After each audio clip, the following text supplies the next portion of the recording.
Почитувани гледачи, добро вечер, добро дојавте во уште едно издание Јади Бурек на Сител 3 телевизија. Имам особена чест и задоволство да ја поздравам една гостинка во студиото. Тоа е една можеби од најмладите гостинки кои биле во емисијата. Сум имал и помоја, ама вака официјално. Билјана, добро вечер. Билјана Серафимовска. Да. Од Струмица, родена 1991 година. И вие сте една од... не можам да ти зборам на вие, многу колку керка мислим.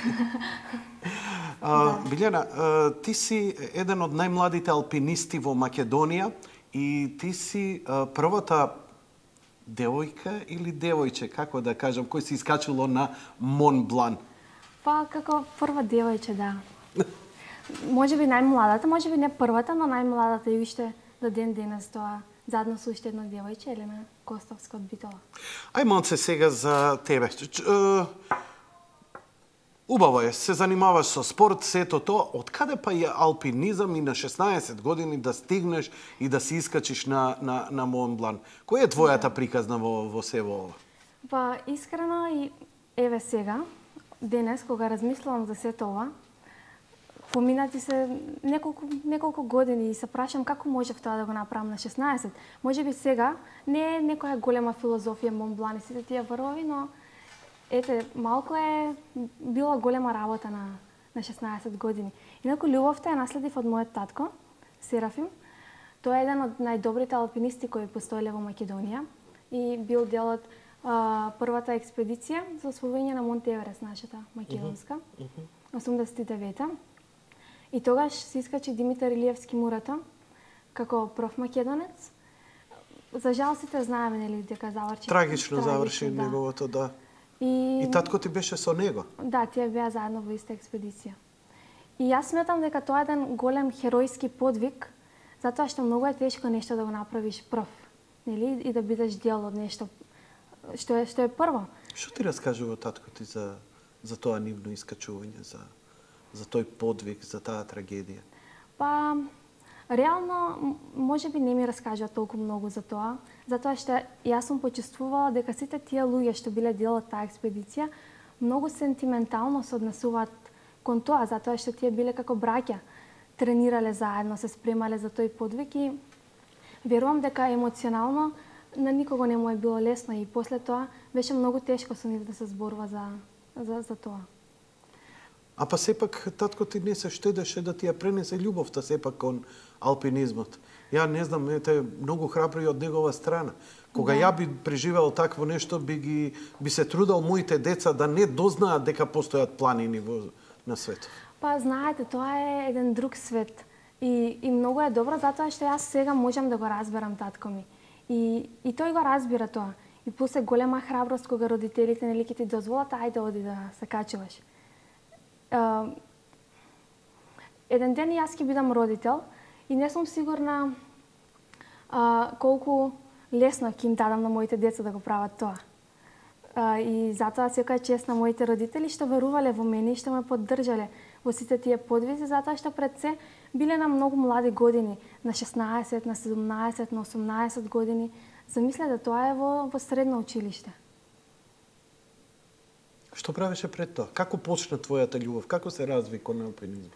Па најпрво татко ми не носеше со него на припреми кога тој одеше. Подевме во Демир Капија, се качувавме на Карпи, помалку и спортска ориентација. Да, во Клисурата.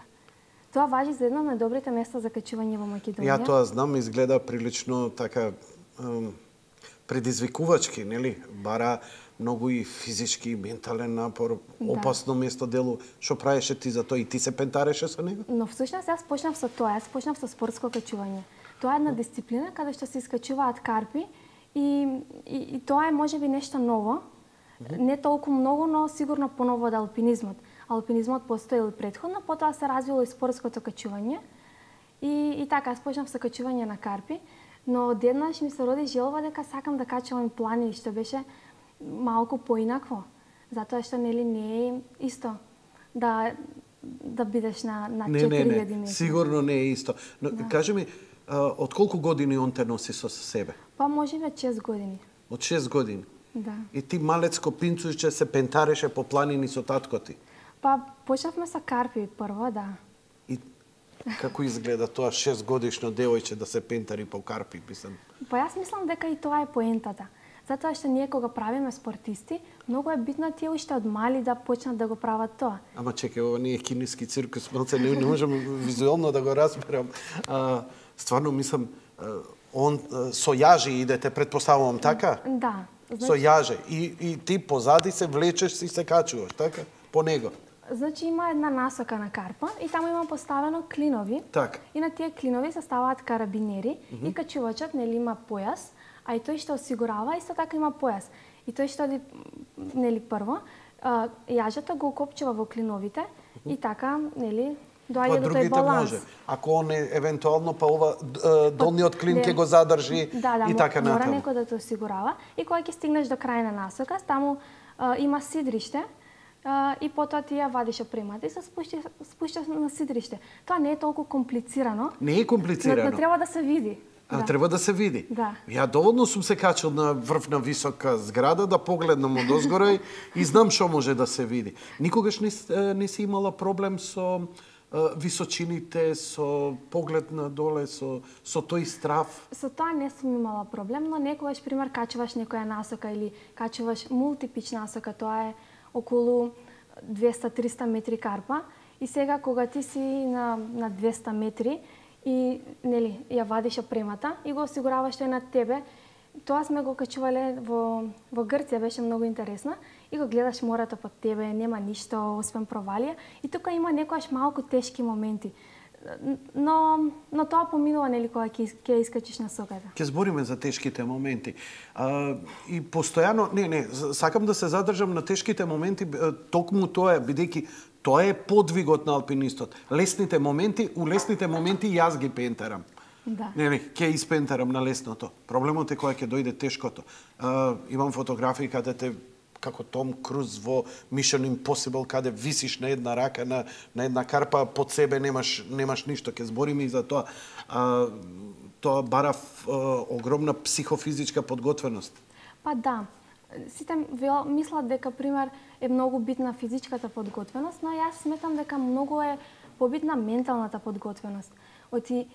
Ти може да си многу силен атлет.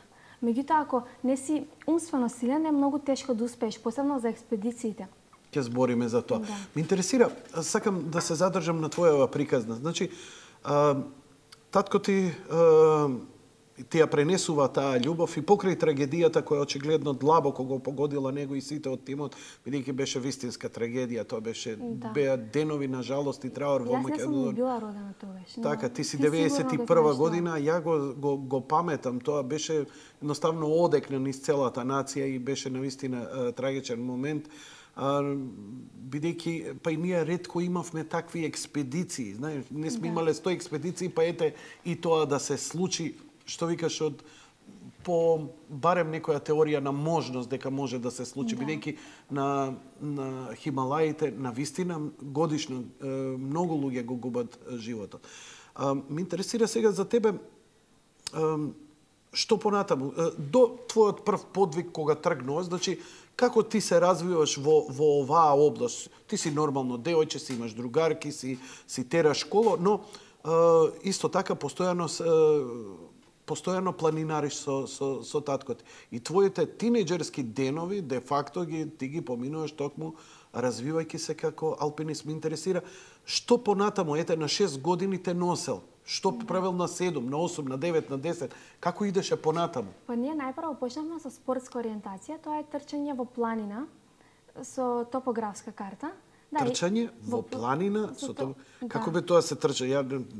Трчање на рамно не се трча, тврдам, не па на планина. Па има топографска карта од теренот, има означено контроли. Добро. И сега надпреварувачот треба да ги пронесете тие контроли. И тоа е многу интересна дисциплина. И најпрво почнав со тоа до 13 години и потоа стана популарно тоа со спортското качување. Татко ми реши дека треба да направиме зид во Струмица.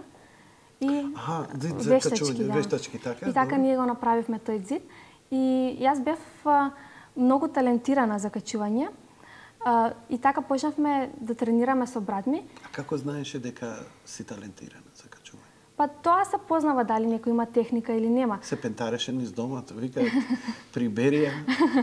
Мајка ти му викала на таска ти носи, а овдека испокрши се по рафтоите. Па јас сум растела на такво место каде што имаше многу дрвја и бев постојано надвор. Да. И потоа, значи, ние трениравме со брат ми, а пример тој немаше толку многу талент во однос на техника, ама тој моментално е еден од тој е најдобриот качувач во Македонија, спортски качувач. Тој качува 8А, што никој до сега го нема направено. Како го рече? Кире Серафимовски, значи Кире Серафимовски, а на врвот, на кој врв?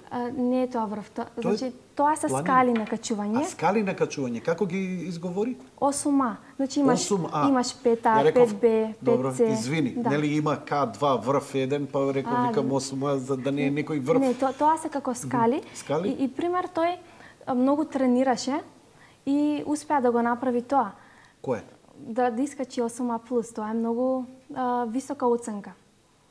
Значи тежина, нели сега имаш карпа, Добро. но карпата може да биде и лесна за однос на хватиштата. Ако хватиштата се големи, и ако имаш доста хватишта и за нозе и за раце, таа е лесна. таа е полесна. Меѓутоа сето тоа што е малку попревисно или таму каде што хватиштата се помали, тоа е многу Да речеме потешко. помазни карпи, така се Помазни карпи, да, нешто во однос на тоа.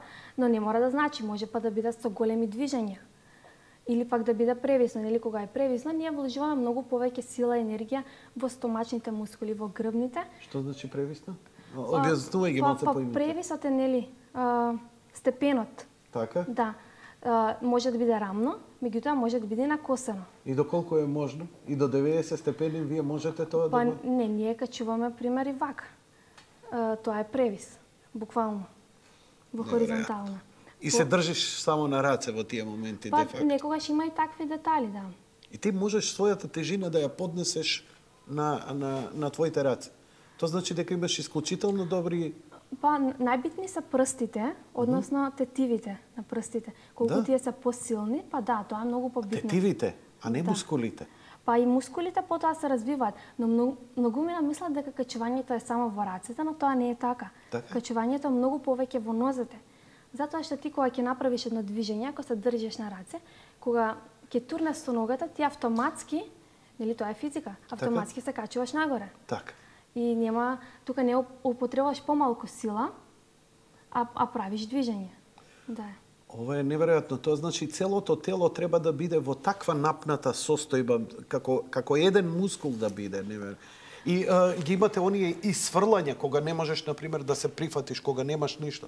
Дали се случува, например, на тие искачувања, да едноставно немаш на што да се фатиш? Што правите? Дали се случува тоа? Едноставно... Па да, некојаш нема за што да се фатиш или не можеш да И го што фатиш. правиш? Ќе паднеш на јаже. Аха, добро, а јажето сепак те држи тоа на клинови што го ставате Да, и тоа, така тоа е една дисциплина, меѓутоа има една друга дисциплина, тоа се вика болдер. Тоа е кога качуваме, еве во Прилеп, сигурно си бил на Маркови кули. Да, Тоа секако. моментално е најјакото место, можеби едно од најјаките во светот за болдеринг. И тие огромни камења, таму нели има и такви превисни. Да. И таму не користиме опрема, има само душеци. И кога качуваш од качува, ако падне, паѓа врз душеците. Значи тоа е нешто како фри клаймбинг. И тоа е малку поразлично. Тоа е добро, све ово што го збориме е добро за тренинг. Па не мора да значи, пример има некои качуваци кои што се ориентираат само кон тоа да качат повисока оценка, што потешка оценка. Ама има некои качувачи кои што се ориентирани кон тоа да бидат добри во надпревари. Тогаш имаме други тренинзи. Кога збориме за ова што го опишуваш, Билјана, звучи многу екстремно. Знаете, ние повеќе кога ќе кажеме планинарство, мислиме ранецот на рамо, цупара, кроце, ќе пропешачиш, ќе се искачиш. Јас сум бил неколку пати така да планинарам, онака туристички. Тоа е навистина прекрасно и тоа за мене е голем напор, нормално, дека е за мене голем напор за разлика од други, но ова што го збориш е за мене научна фантастика кој за повеќето обични граѓани. Ова е малце по-екстремен вид на алпинизам. Па ова не е баш алпинизам. Тоа е спортско качување. Алпинизам, тоа е еден термин кој што може би опишува повеќе искачувања на ледени места, со карпи. На Алпите, како што се нели оттаму и потекнува. Ама дури јас мислам спортското качување дека може би е малку потешко од алпинизмот, но тоа пак е субјективно. Некојаш, дури планинарството некојаш може да биде потешко од качувањето на карпи. Еве, ти си на 5000 метри, има страшна невреме, не може да се спуштиш, имаш висинска болест. И така тоа станува многу потешко од едно обично скачување на карпи. Висинска болест е недостаток на кислород. Па на тоа мислите? Па висинска болест се јавува поради недостаток на кислород и таа има повеќе сегменти, значи може да го засегне мозокот или може да ги засегне белите дробови и плюс јавува мачнина кај качувачот, нема желба да јаде, нема желба да се движи. И да, тоа е малку опасна ситуација. Тоа е третата тема во вториот дел која ќе разработувам. Уште малку ме интересира. Кажи ми, дали и ти, брат, мајка ти што прави, ме интересира? Па, мајка ми, значи, таа не поддржува во сето ова и секоја чест за тоа, затоа што, пример, таа не е спортист и цел живот Она е базата. Да, се грижала за нас и не поддржувала и тоа е многу важно. Јака и душа, кој знае како и ја незе додека чека да се чуе со вас на некој крај од светот. Искрено, јас имам голема желба да го качам Мон Блан на 15 години, не на 16. Меѓутоа, мајка ми не ми дозволуваше тогаш. Немаше шанси. И бев супер упорна и така некако успеав на 16, но тоа беше под услов да одам заедно со татко ми. Аха. Кажи ми, до тогаш, како ти веќе знаеш и чувствуваше дека што имаше ти до Мон Блан искачувано? Што беа твојот развој? Оти сакам да те прашам дали си и членка на некаков друштво, сојуз? Да, па Сдружение, ние имаме спортско-качувачки клуб во Струмица на Олимец. Да. Тој припаѓа на спортско-качувачка федерација. Од кога си таму? Па тоа е релативно нов, не знам, може би 6 години го имаме веќе или така нешто, да. Добро. Меѓутоа прво почнав во Ентузијаст, тоа е друг планинарски клуб во Струмица. Но до Мон Блан јас само качував карпи и се надпреварував во тоа време. Одевме дури на балкански шампионати и тука во Македонија имавме супер добра лига. Што значи тоа шампионат во планинарење, ме интересира? Тоа е за тргнуваш од точка А до точка Б, за колку време ќе стигнеш, тоа е? Не, шампионати во спортско качување, качување на карпи, на вештачки карпи. А на вештачки карпи, на тоа збори? Да. И тоа го правев до 16 години. И каков ти беше успехот? Па ние бевме доста успешни таа генерација. Јас некаде се пласирав помеѓу првите 3 постојано и најголем успех од тоа време ми беше вице шампионска титула на Југоисточна Европа. Тоа беше во 2006. И ние тогаш бевме супер талентирани деца. Јовано Чти, 2006 родена си 91, 2006 па околу 15 години. 15, да. Браво, девојче. Да. Браво. И спомна имиња, продолжи ги кој сакаше да ги кажеш. Јован од Штив. Јован од Штив, да, тој има супер јака техника. Лаза од Скопје, тој многу интересен, меѓутоа подоцна престана да качува, но ние бевме таа добра генерација. Браво. И после тоа јас пак одев на надпревари по спортско качување, но повеќе ме интересираше да видам како е горе на планини и тоа дефинитивно ми го промени животот. Значи, ти овој период го поминуваш во подготовки, де факто не качувајќи алпинизам на многу високо или нешто слично, туку повеќе на овој, како го нарече ова качување по вештачки, по карпи, спортско качување. И така ти уствари се развиваш и тука се јавува љубовта твоја, предпоставувам дека веќе сваќаш дека сакаш и некој вистински прав предизвик да идеш и понатаму, така? Па да, нешто ми требаше, нешто ново. Па добро, нели идевте, например, не знам, Попова шапка, по Кораб или слични места да се Солунска глава со татко ти, такви места? Да, Солунска глава, идевме постојано на Пелистер. Нели јас сум од Струмица, таму е Беласица. Да. Да, и плюс трчавме заедно. Како е на Беласица? Па, на Беласица за мене тоа е една од најстрмните планини во Македонија. И ни е супер блиску и беше многу лесно да правиме тренинзи. Да, особено кон јужната страна, она е како пресечена со нож, неверојатна планина. Сечена скала, тоа место се вика. И се имате качувано таму? Да. Тоа е убаво место и дури од врвот Тумба, нели? Тумба е тромеѓа помеѓу Македонија, Грција и Бугарија, така? да. И има убав поглед, се гледа дури до Иранското езеро. Но најубаво време за качување таму е преку летниот период. Вела дека е многу мистично место, се шират разни приказни таму, дека постојат некакви си зрачења, ураниум, дека имало скриени богатства, дека имало чудни појави, има многу приказни. Да.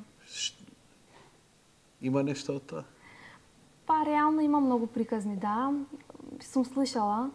Не сум истражувала, некои мои пријатели истражувале за тоа, но не знам што да кажам точно. Нели од сите тие приказни, дали е вистина или не е вистина? Си преспала на таа планина таму? Да, многу пати. Многу пати. Има една интересна книга која што се вика Орбела, можеби ја знаеш. Не? Не. Таа книга опишува некои делови, можеби од Беласица и нешто слично. И е интересен роман напишан од Струмичанец. Кажи ми, кој ти беше до Монблан најголемиот, да речам, физички напор, најголемото искачување? Дали тоа беше Солунска глава, дали тоа беше Беласица, дали Шапка или да така бидам натаму? искрена, И колку денови да поминеш таму? Да, искрена да бидеш таму. Да бидам искрена. Јас никогаш не тренирав на планини за планина. Да, така. Тоа те сватив, дека повеќе овакво и... Да. Одев со татко ми на Пелистер, одевме на Беласица, ама тоа јас сум спијала на 1200, на 1300 метри, што е многу малку. Пример, Монблан е 4800 метри, Елбрус е 5600, Ајланд Пик 6189, Аконкагва 6900 метри. Тоа се други височини. Пример, можеби е добро да идеш на планина, но повеќе е тоа да трчаш, да имаш добра кондиција. Како бе да трчаш на планини, ведуш? Па да се спремаш, пример, трчање По нагорница. Како трейл, да, како трейл ранинг. Така. И... Тие крос патеки што се... Да. Предпоставувам дека вие си ги знаете. И да. буквално не пешачење, туку трчање. Јас, за Монблан тренирав така што носев ранец 13 килограми и со него трчав по горници. Ние живееме на едно од најубавите места во Струмица и таму ми е многу блиску тоа место што го викаме Бајрот и тоа е многу блиску до мојата куќа и се качував до Цареви кули.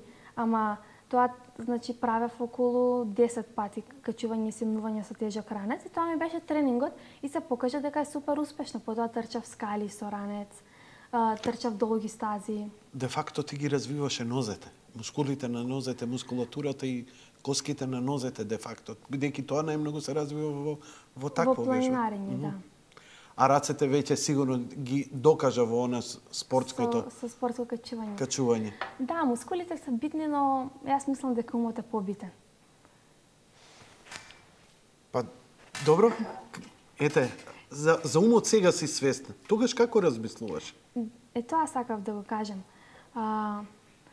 Јас мислам дека спортистите можеби се најсилни кога ќе дојдат на моја возраст, на 22 години, на 23. Јас на 16 да ги знаев сите овие информации што ги знам денес, сигурно би било се многу полесно. А не ти беше лесно? Па на многу од тие експедиции не било лесно. Замислете 16 години, јас сега кога размислам како сум можела тоа да го правам тогаш. Се вадиш од памет што направиш? Може би сега Монблан ќе ми биде тренинг или Елбрус ќе ми биде тренинг или некои тие врвови.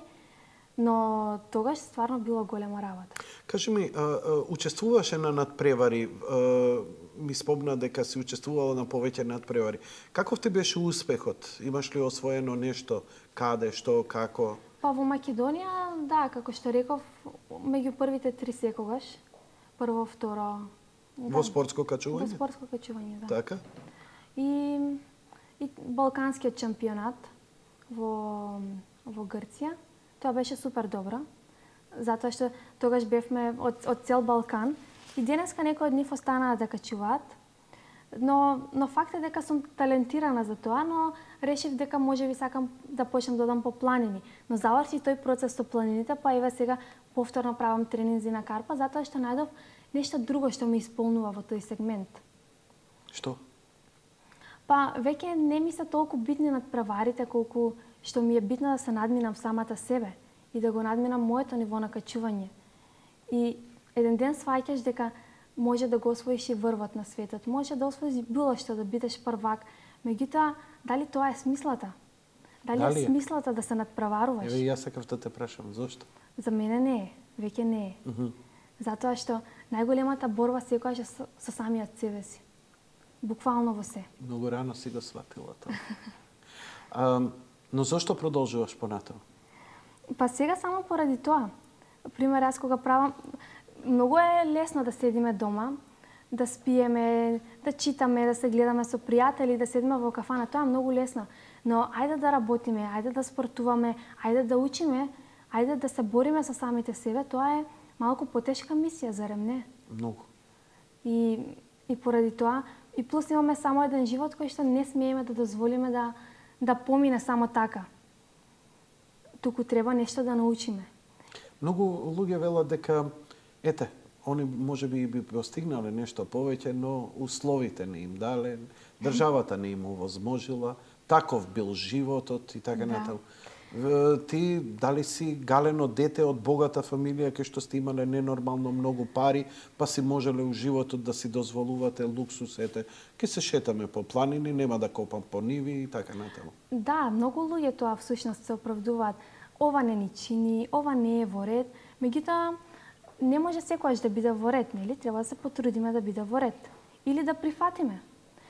Јас не сум имала секогаш пари за експедиции, не сум имала секогаш пари за тренинзи, ниту пак да речеме државата ме спонзорирала или сум имала супер јаки спонзори за да го правам. Значи, денеска многу од спортистите, сега што се 16-17 години, се жалат дека клубот не им овозможува многу работи. Ама мене кој ми овозможува, тоа сум го правила јас сама, затоа што сум сакала. И кога некој нешто сака, ќе го најде начинот да го направи. Па и јас сум спортист во Македонија, ако бидеме реални, нели? И многу други ликови, еве ние веќе имаме уште тројца нови луѓе кои што се искачиле на Еверест. Еверест е многу скапо да го качиш и требаат околу 70-80 илјади евра. Ама тие луѓе можеби немале пари, но имале голема желба и упорност и ги нашле парите и отишле на Еверест. Но денеска не се жалат дека државата не им обезбедила. Или можеби ние спортските качувачи што сме биле добри, не се жалиме за сето тоа. Неверојатно. Не ми се верува што слушам, од кого слушам, 91 годиште. Ќе направиме сега една кратка пауза. Овие половина час, ака, те запознавме. Да. Провери на сат, на штоперката. Користиш такви специјални часовници, висинометри, штоперки, така натаму и така натаму? Па да, сега многу трчам. Добро. И многу ми е битно да гледам километарот за колку сум го истрчала. И тоа е интересно после, нели, затоа што има GPS и буквално го знае секој детал колку ти е пулсот, во која минута. И зошто сето тоа? За да се надминеш себе си. Те интересираат кај ти се границите? Па да. Некогаш трчам од задоволство, некогаш не мерам време, но некогаш... задоволство. Некогаш... Добро, значи имаш внатрешна потреба тоа да го правиш. Реално со трчањето да, значи мене супер многу ме релаксира. Јас може да трчам 15 километри да ми биде сосема во ред. Затоа што, еве, јас ако не тренирам, јас не сум ефективна во ништо друго. Мене ми е многу битен тренингот наутро, а за тој навечер, нели, ако има време, окей, ако нема... Значи, пред било што да правиш во денот да почне со тренинг? Да, тоа е барем за мене многу важно. Јас сум рекла, дајте ми време за тренинг, за потоа да сум супер ефективна цел ден. Одиме со првиот блок реклами, веднаш потоа се враќаме назад во студио, почитувани гледачи. Повторно во живо студиото на Јади Бурек на Сител 3 телевизија. Продолжуваме разговорот со Билјана. Билјана, здраво. Тука сме, таму е мониторот, јас сум тука, си правиме муавет. Ги разгледувавме сега сликите кои треба да им ги прикажеме на гледачите, но ќе одиме со тоа малку подоцна. Мене сега ме интересира, доаѓа моментот кога говориме за Мон Блан. Значи, до 15 години ти се ова го правиш, што го правиш, дали кога веќе одлучи од 15 години пекаш низ дома, сакам на Мон Блан, не може? Да, тоа беше драма. Да? Па да. Кажи ми малку, каква е драма? Да се спремам и ја како родител, да знам што ме чека, не за друго. Па јас сум таков карактер. Кај мене нема неостварени соништа. Јас нешто кое ќе замислам, мора и да го реализирам. И Мон Блан беше многу битна цел за 15 години, меѓутоа мајка ми беше многу одлучна дека тоа не е возможно на 15. И да, и цела година јас го правев планот, ако не беше возможно. И на крај некако успеав да ја убедам. Знаете што е една година? Една година е многу време. И на крај успеав да ја убедам, но под услов да одиме заедно со татко ми и така заминав. А иначе како планираше вака, извини да те прашам? Па не знам како планирав тогаш. Како планирав? Па некако битно да се одеше. Сама? Сама не, сигурно со пријатели. Меѓутоа на Мон Блан татко ми стекна толку добро доверба во мене поради целото наше искуство. Чекај, ќе ми кажеш сега. Значи, оваа година дена се убедувате, значи подготовки траат за идење на Мон Блан. Да, мајка ми јако велеше, не, јас тренирав секој ден. Така? Да. А татко ти? Те тренираше, знаеше? Па да, тој ме тренираше и... Ама се знае дека мама мора да ја слуша. Што ќе Па кажеш? да, ама на крај мама попушти. На крај попушти, предпоставувам дека и она видела дека си... И мислам дека не сгрешила. Така. Да. И сега, вие се запатувате. Колку траеше искачувањето до врвот на Мон Блан? Тоа ме интересира. И од каде стартувавте? Па видете, ние бевме многу убава експедиција на Мон Блан. Значи бевме татко ми и јас. Добро. И беше на татко ми еден многу добар пријател, Георги Костовски од Битола. Тие беа заедно па на Монт Еверест. И се супер блиски како браќа. Мојата добра другарка Елена Костовска и керка на истиот алпинист на Чико Георги. И имаше и качувачи од Скопје. И всушност ние со Елена бевме по 16 години. Другарка? Да, и така ние станавме двете најмлади македонки кои се искачивме на Мон Блан. И не беше многу лесно искуство. Затоа што ние во подножјето чекавме неколку дена да има добро време, постојано врнеше, имаше лоша прогноза, не беше дозволено качување на врвот. Меѓутоа после Кој период е ова? Значи збориме во август на 28 2006 година, ако е 15-6 и 2007 2007 во август. Во август месец. Да, ние мислам дека на 28 август го искачивме. Добро. И чекавме цела недела добро време. И на крај имаше прогноза за 3 добри дена и ние ги искористивме и се спиеше во 2 планинарски дома до врвот. И тоа беше извини, планинарски домови, тоа се баш солидни градби? Многу добри, да. Така, значи не беше тоа базен камп со шатори и така натаму? Таму немаше, да, добро, таму немаше. Во ред? И значи да, и последната вечер тргнавме во 1 час од пополноќ и беше перфектно. Тоа беше една од најубавите гледки во мојот живот. Додека ние се искачувавме, небото беше бистро, полно со звезди, полна месечина, дури немаше потреба од челни ламби и долу во подножјето светкаа сите тие француски села. И беше нешто неверојатно, беше приказна. Беше тивко, без ветар. Меѓутоа, кога се раздени, ние бевме на околу можеби 300 метри пред врвот. А колку од каде стартувавте? Од последниот планинарски дом. Колку е, на колку метри тој? На околу 3800. На 3800. А врвот е? До 4800 требаше. 4800, значи 1000 метри искачува. 1000 метри, да. 1000 метри од 3800 на 4800, колку траеше тоа качување? Па ние ако тргнавме вечерта во 1, па стигнавме околу 7,5-8. Са бајлето? Са бајлето, да. Значи добри 6-7 сати искачува. Па 7, да, сигурно. Значи како му доаѓа 1 час 100 метри, нешто така му доаѓа. Значи тоа е стрмно, напор, снег, вечен снег има таму? На Мон Блан е окей. Таму е окей. Не е толку стрмно. Меѓутоа, 300 метри пред врвот, баш кога се раздени тука некаде, дојде такво страшно невреме. Како тоа? Па тоа беше, знаете кога нацртан филм, пример во Том и Џери, кога има олуја, нели тоа кога се врти од олујата? Исто беше, значи само што беше со снег. Не се гледаше ништо. Тука има една фотографија од врвот. Значи, кажи ми. Значи, од Мон Блан е последната. Ова? Вакво беше времето. Ви се верували? Добро. Цело време. Значи, моите прсти на нозете смрзнаа, прстите на рацете ми смрзнаа. Ова си ти? Да. Добро, кажи, отиваха. Тоа е гребенот од кој доаѓавме и тука е... А од овдека вака идевте кон ова, така? Да. Овде е врвот. Да. Добро. И тоа беше моето прво искуство и беше најлошото искуство. Затоа што беше многу ладно. И кога се враќавме, после кога се вративме, малку времето стана окей. Сепак немаше последици. Гледам ги имаш сите прсти, добра си. Па да.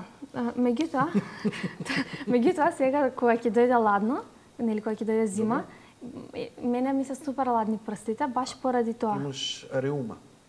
Па не. Може би малку се оштетени крвните садови од тогаш. Така, гледам малку поцрвени се генерално од... И тоа ти е све, ова ти од Мон Блан. Па од првото искуство. И сега ова види моето прво искачување, а немаше никаков поглед. Слушај, да не се правам многу паметен, многу сум фасциниран од тебе, од се ова што го збориш и овие работи ти ги знаеш. Најдов ја од сосема други причини, некои далеку од спортски, најдов ракавици во кои има грејачи со батерија како за мобилен. Стварно? Да.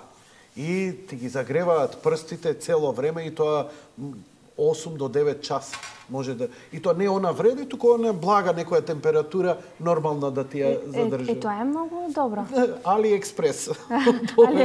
AliExpress. Дури јас некоја сум 20-30 долари. Дури некоја сум се размислувала дека ние може да направиме и чизми што ќе греат. Така ќе бидам многу полесно. 50 долари на AliExpress. На следната пауза ќе ти отворам да ги видиш. Супер. Веќе произведува, дури и облека има, например, има облека и се тоа благодарејќи на тие литиум-ионски батерии, ама не знам дали 2006-2007 ги имаше. Да. Сега ги има веќе, предпоставувам дека токму за ја, бидејќи зимно време возам велосипед, па знае прилично онака да биде незгодно за прстите, да измрзнат и планирам вакви. Да си купиш. Ама еве сега ми текна и... Па може јас да си купам така. Па, ја ќе ти подарам. Благодарам. Ќе ми биде задоволство. Имаме многу луѓе, многу што не слушаат. Многу сведоци. Секако. Фала Богу, за луѓе како тебе, секогаш постоеле луѓе со визија и поддржувале. И бидејќи тие луѓе кои се успешни во бизнисот, не се само успешни само како луѓе, они имаат и малце визија и знаат да препознаат ликови и спортисти и да ги помогнат и тоа е многу важно во животот. Но и за тоа потоа ми интересира сега дали после Мон Блан ти имаш други искачувања, други врвови? Да, после Мон Блан дојде Елбрус. Тоа е највисокиот врв во Европа и се наоѓа во Русија. Извини, само за Мон Блан. Се качи ли на врвот? На Мон Блан, да. Значи се качи на врвот? Се качивме. Добро, тоа е важно, нели, да завршиме. Мисијата беше исполната. После во Русија? Во Русија тоа беше на Кавказ. На Кавказ? Да. Добро. Може би има и некоја фотографија од таму. И ја ќе отворам Google Earth, бидејќи Мон Блан помалку или повеќе знаеме, но да, може. Овој врв како го рече? Елбрус. Елбрус. Чудно име за Русија. Зашто Елбрус? Па некако шпанско ел. Тоа да. Монт Елбрус. Каде? Види интересно. Да. Елбрус. Патувањето во Русија беше многу интересно искуство. Видиш, интересен масив е ова. Повели, кажи ми за тоа искуство, за тоа патување? Да, баш тука на Кавказ. Сега, тука веќе бев без татко ми, бев во една меѓународна експедиција од цел Балкан. Имав само 17 години и Елбрус не е технички тежок врв, меѓутоа, да, тоа е тоа. Значи, тој не е технички. Може ќе те најдам тука негде на планина, зависи од која снимка. Од која година направи. Од која година снимка. Да, ама убаво 3D може да се види, гледаш. Да, тој не е технички тежок врв, меѓутоа таму воздухот на Кавказ е многу чуден и многу полесно се добива висинска болест и немавме некоја многу добра аклиматизација. Што значи тоа? Па, видете, секаде е различно. Еве сум приметила на Хималаја има вегетација до 5000 метри. Меѓутоа во Јужна Америка на Андите нема вегетација после 1800 метри. Што значи? Овдека збориме, чекај само да видам за која височина, елевацијата само да ја видам овдека. 5642 треба да биде. 5697 метри овдека стои. Така нешто, 5600. Добро. Ова кај што ќе го ставам поинтерот, тука ја отчитува висината на ова, да. На тоа гледам. Добро. Да. И Па, јас малку имав проблеми со висинска болест на Елбрус. Тоа значи недостаток на кислород, така? Па има недостаток на кислород во текот на целото искачување. Меѓутоа, дали висинска болест се добива поради недобра аклиматизација. Така. Да. Или пребрзо качување, претпоставувам. Да, тоа е пребрзо качување всушност. Затоа што ние кога одиме на голема надморска височина, мораме да го правиме постепено и телото постепено да го навикнуваме на помалку кислород. Така. Затоа што мозокот и сите клетки се научени да функционираат кога има доволно кислород. Добро. И затоа е потребно повеќе време да се остане на височина, за ние да го прифатиме сето тоа нормално. Следниот пат дојде у декември во Скопје, седи месец дена и немаш гајле. После можеш да нуркаш и на 7000 метри без боца. Нели? Можеш да се качиш во вселената, пошто ние глене Скопјани, ние немаме проблем каков кислород, овде нема кислород. Извини на шегата, малце ироничен сум, ама малку е вистина тоа. Малку е вистина. Малку е вистина, да. Јас мислам го чувствуваш ти добро, многу добро знаеш што е чист воздух и така натаму. Па искрено ми недостасува некојаш воздухот во Струмица за разлика од Скопје. И до аклиматизација стигнавме. Значи таму треба да се прави тоа постепено, меѓутоа на Елбрус беше супер брзо. И тогаш и плюс кога сме помали, има една убава фотографија од Елбрус. И плюс кога сме помали, многу потешко се адаптираме на голема височина. Така? Да. Планинарење. Добро. Ова се сега фотографи.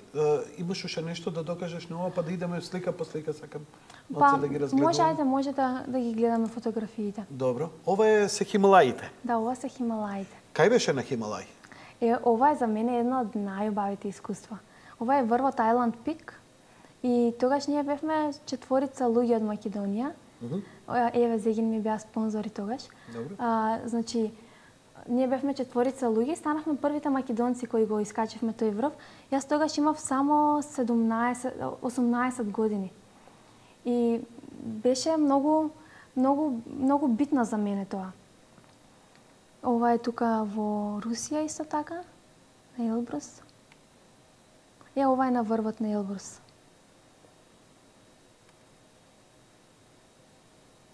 Ова? Исто така таму, да. Исто? Ова е ранецот што го носиме. А што се овие жици овдека? Далновод? Не, тоа е жичара. Жичарница има, Да. И ова исто Русија? Не, ова е во Црна Гора, некаде на подготовки. Ова е на Аконкагва. Каде е Конкагва? Што е тоа? Аконкагва е највисокиот врв во Јужна Америка. Да. Какви ти беа искуствата па таму? Па, како што реков, таму е многу чудна клима. Затоа што после тоа е на другиот крај од светот. Затоа што кога има помалку кислород, нели, не може да се развиваат растенија и на Конкагва, барем од каде што ние одевме по таа рута, после 1800 метри нема вегетација. Меѓутоа на Хималај имаш вегетација до 5000 метри. Има села и луѓе кои што живеат таму. Ги знаеме тие луѓе, има манастири, има монаси, ама ова изгледа многу страшно, а Конкагва? Па, таа технички исто така не е тешка, меѓутоа е многу сува и ладна планина. И тука, во базниот камп на Конкагва, се наоѓа највисоката галерија во светот според Гинисовите рекорди. Каква галерија? На уметнички слики. Галерија на уметнички слики? Да. Извини, кажи ми, колку е висока Конкагва? Овдека гледам 6960. А уметничката галерија кај се наоѓа? Во базниот камп. Тоа е на околу 5000 метри.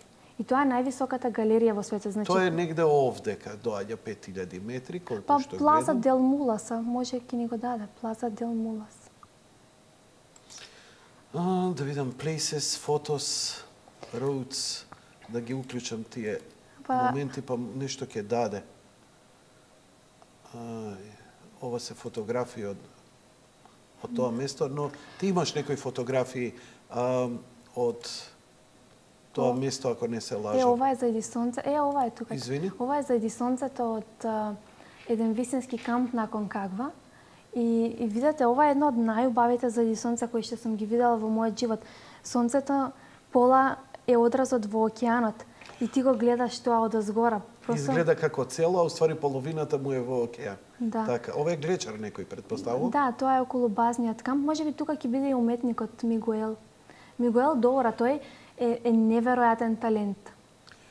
Ова се со нашето знаме? На Елбрус. Браво.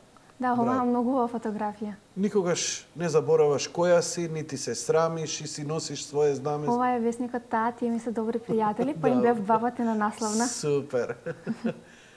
Но знамето си го носиш постојано и се... Ова да, го носам на секоја експедиција.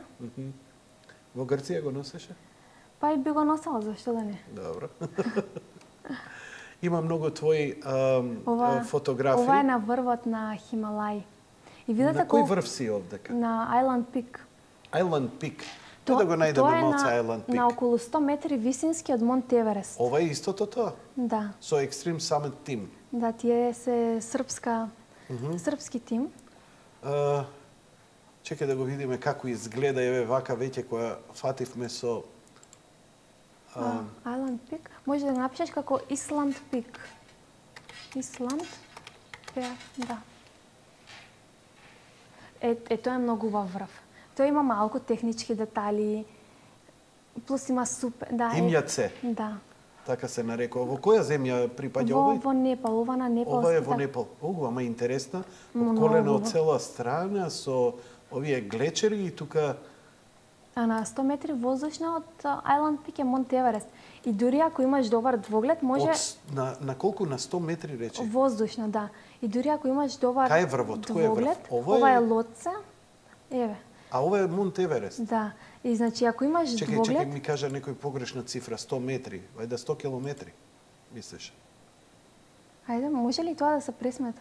6800 метри, ама не воздушна линија, туку земјана линија. Да, може земјана, да. Значи, Граунд. 6 километри е граунд, што значи прилично близко е ова. Да, затоа што може, ако имаш добар двоглед... Ја спуштам камерата да видиме. Во моментот може да гледаш дали некој се качува на Еверест.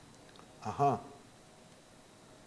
Не знам како го гледаш од овој врв. Да. Овој врв е на 5600, а ова е Монт Еверест овдека. Ова е Лотце до него, да, па и Монт Еверест таму. Како сте го гледале Монт Еверест, вака од ова не се добива добра слика дека може и да се види Монт Еверест овдека. Да, ама друго е, нели, таму? Таму друго е, поинаку се, значи, надвира над Латце, така се вика овој? Лотце, да. Лотце. Надвиснува Монт Еверест. Да. И како изгледа Монт Еверест? Па... Шо вика? Билјанче, дојди... Па може би да. Може би да, некогаш. Што имаш друго искачано? Значи, спомнавме во Русија, спомнавме Јужна Америка, спомнавме Хималај, на Алпите се искачи исто така. Да. И после тоа почна веќе да студирам. Браво. Да. Не си запушти своето школување заради својата пасија? Па не, тогаш почнав веќе да студирам и се запишав на Меѓународниот славјански институт во Свети Николе. Каков е тој институт, браво? Па тоа е како руски универзитет, тие се партнери со универзитетот во Тамбов. И таму имав супер интересни професори и студирав психологија. И во тој период, ова е Сергеј Трифуновиќ беше заедно со нас на Хималај. Искажи си ја мислата. И во тој период јас учев, нели, психологија и малку проучував за здрава храна, па решив дека сакам да патувам и многу повеќе да го засврсам тоа знаење. И тренирав, но како што реков, после сите тие врвови се прашуваш има ли смисла да се надпреваруваш и сето тоа. И тога сватив дека најголемата борба е со самите нас. Јас затоа останав овдека во низина. Сватив дека Немам што таму, борбата со мене. Така. Да. Не, се шегувам секако далеку од тоа. Фасцинантно. Сакаш да коментираш нешто, повели? Да, ова ни е базниот камп. А кој е ова со колешка Колешка. од Србија. Ова ми се двете јакни, меѓутоа ние направивме фотографија. Добро. И тука ние носевме дури производи од Македонија. Какви производи од Македонија носевме? Па носевме гроздов мед. Добро. Од винаријата од Лозар и носевме и сирење од млекарата од Берово. И тука имаше нели шерпаси. Добро. Да. И ние им подаривме сирење, им подаривме гроздов мед. Тоа беше за нив нешто вау, затоа што на такви височини никој не носи така нормални храни. Добро, нормална вкусна храна, да речем. Да речем. Добро, што се конзумира на вакви еве дури и за спортското качување. Тоа може да трае и со часови, така? Ожеднуваш, огладнуваш, а не можеш да носиш нешто. Ранец таму нема кога висиш само на рака и на нозе. Па добро, тие тренинзи нели се прават, качуваш една насока, ама тоа качување еве може да пуштиме од Што се? Од спортско качување фотографии да видат луѓето како е. Момент. Значи кога качуваме карпи, ти качуваш 3 минути, меѓутоа се спушташ или качуваш 7-8 минути или 20 минути. Добро. Така да, меѓутоа кога одиш на качување, немаш потреба од многу храна, имаш потреба од вода и јадеш нешто супер малку за да не ти биде тешко. Предпоставувам тоа ранецот позади ти е со талк. Со магнезиум, да, тоа е торбичка за магнезиум и тоа ги суши рацете да не се лизгаат. Да. Што ги повредуваш ли рацете често вака? Па да, може пример. Да, може да се сечеш. Еве тука има плиги некои. Пример факт е дека спортските качувачки не може да имаат многу убави раце. Напротив, твоите прсти се... Дај вам овој камера. Рипај бе малце, да шо ти е работа? Ти... Не, овие машкиве, значи, ја донесов младо девојче, мислев ке се утепаат од кадрирање. Дај ми ги рацете малку. Имаш многу елегантни прсти, можам слободно да кажам дека кога би те погледнал по прстите дека свириш пијано или нешто, напротив не се здепасти, прилично се елегантни, но се ужасно. Јас се извинувам, студени. Навистина, ти се студени. Да, па тоа е од Монблан. Тоа е од Монблан, а? Да. Ама може би оти правиме и стречинг, нели кога прави стречинг се издолжуваат. Што е, како правиш стречинг? Кога висиш на нив и они се издолжуваат? Па не, тоа е стречинг и кога нели го правиш ова, сите тетиви се издолжуваат, мора да се издолжуваат. Кое го правиш? Повтори го движењето? Еве нели кога ги стегнуваме рацете, ама тоа се посебни вежби. А имаш посебни вежби како тренираш сето тоа? Да. Инаку, ако се прави само клаймбинг, прстите стануваат многу подебели. Отекуваат? Па не, мускулите малку стануваат поголеми. Исто и со телото, затоа јас мислам дека спортските качувачи е екстремно важно да прават истегнување. Истегнувањето е важно. А видиш, јас со спорт се занимавам, никако да се истегнем и се сум ваков. Плюс истегнувањето издолжува. Да. Ајде да се навратиме, не знам како отидовме многу со детали во сево ова, да се вратиме на тоа, треба да ми дораскажеш уште што еве при овие искачувања вакви. Ова може да трае и со часови. Потребно ти е, можеш овдека, најчесто се прави летно време. Изложена си на елементи, често пати на сонце. Да. Може да се случи дехидрација, што е една од најопасните работи, нели, за неколку часови и така натаму. Да. Не гледам дека носите вода или нешто слично со вас. Па ако качуваме некоја насока од 200 метри, тоа може да трае 2-3 часа, ама нели ти пред тоа ќе јадеш или ќе пиеш течности, но потоа во текот на искачувањето нема како да пиеш вода или да јадеш. И треба од се да се воздржуваш и така натаму, да не спомнувам физиолошки потреби и слично. Тоа мора да си подготвен да не ти се случи такво нешто. Па да, ама поразлично е. Некојаш качуваме насоки кои што се само 7-8 минути, но се супер тешки. Па ќе се симнеш, имаш време. а додека искачувањето, експедициите се многу по-други. И таму исхраната е сосема различна. Додека за спортско качување не треба да јадеш многу, на експедициите треба да јадеш супер многу и може да јадеш буквално се што ќе посакаш. Да. Да. Ја имав овдека еден гостин, дури и двајца, професор доктор Јовица Угриновски, кој е исто така алпинист, знам дека се знаете, но и доктор Кедев, кој е еден од ретките наши кои се искачи на Монт Еверест, кои навистина многу долго говоревме што се јаде на тие височини кога во вика за 1 метар може да се потрошат, само за 1 метар да се искачиш на тие височини на Монт Еверест може да се потрошат 1000 калории. 1000 тоа е многу малку. Многу малку. Не, зборам за 1 метро. Да, ама видете, таму дневно, барем мените треба да изнесува околу 7-8 калории на ден. И како зборуваме за Монт Еверест, сигурно уште многу повеќе. И до 15.000. Па да. И што е храната? Како изгледа таа храна? Па генерално месо не се јаде, затоа што тоа многу тешко се дигестира и се троши многу енергија додека да го разложиме. И повеќе се јадат јагле-хидрати. Меѓутоа јас најдов нешто многу интересно. На Хималај, нели, носев гроздов мед. Така. И тој беше... Тоа е она што ја го рекламирав и скоро го открив во животот, го најчекав у аптеките на Зегин, маџун. Да, ама тоа е еден специјален маџун. Јас сум пробала многу врсти, меѓутоа маџунот на винаријата Лозар, што го има во Зегин, тој е направен со процес на дехидрација и со процес на пареа. А не со пржење. Не со пржење, што е многу битно. И плюс во него има сибирска аронија и кога одиш на такви експедиции, тебе многу брзо ти треба шеќер.